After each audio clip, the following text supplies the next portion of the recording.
మరో అంతర్రాష్ట్ర ప్రాజెక్టు నిర్మాణానికి తెలంగాణ సర్కారు కసరత్తు ముమ్మరం చేసింది. 40 ఏళ్లుగా పెండింగ్లో ఉన్న లోయర్ పెన్ గంగా ప్రాజెక్టు నిర్మాణానికి నిధులు మంజూరు చేస్తూ ఉత్తర్వులు జారీ చేసింది. మహారాష్ట్రలోని యువత్మల్ జిల్లాలో నిర్మిస్తున్న ఈ ప్రాజెక్టు ఎడమ కాలువను ఆదిలాబాద్ జిల్లాకు లింక్ చేసి సుమారు 90 కిలోమీటర్ల కెనాల్ నిర్మించనున్నారు. దీంతో జిల్లాలోని తాంసీ, బేలా, జైనాథ్ మండలాల్లో 48,000 ఎకరాలకు సాగునీరు అందనుంది. దీంతో పాటు జిల్లాలోని సుమారు 100 గ్రామాలకు తాగునీటి కొరత తీరనుంది.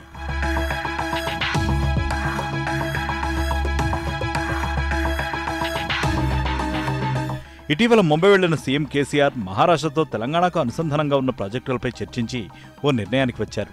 దీంతో ప్రాజెక్టు కెనాల్ భూసేకరణతో పాటు సిడబ్ల్యూసీ అంగీకారం కావాలంటే ముందు అనుమతులు ఇవ్వాలి. కాబట్టి ప్రభుత్వం పరిపాలనా అనుమతులు ఇచ్చింది.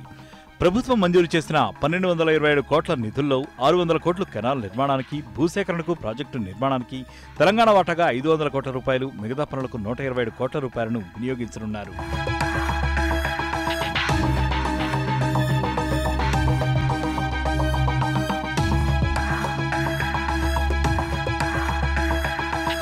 ఇక ప్రాజెక్టు నిర్మాణం పూర్తయ్యేసరికి కెనాల్ కూడా కంప్లీట్ చేయాలని భావిస్తోంది సర్కార్.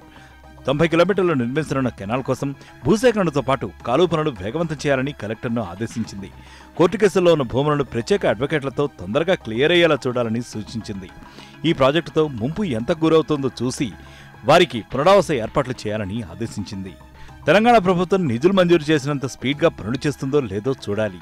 ఇక భూసేకరణ విషయంలో కూడా సీఎం కొత్త నిబంధనలు తెస్తామని చెప్పడంతో అది ఈ ప్రాజెక్టు నుంచే చేస్తే బాగుంటుందని ప్రజలు అభిప్రాయపడుతున్నారు.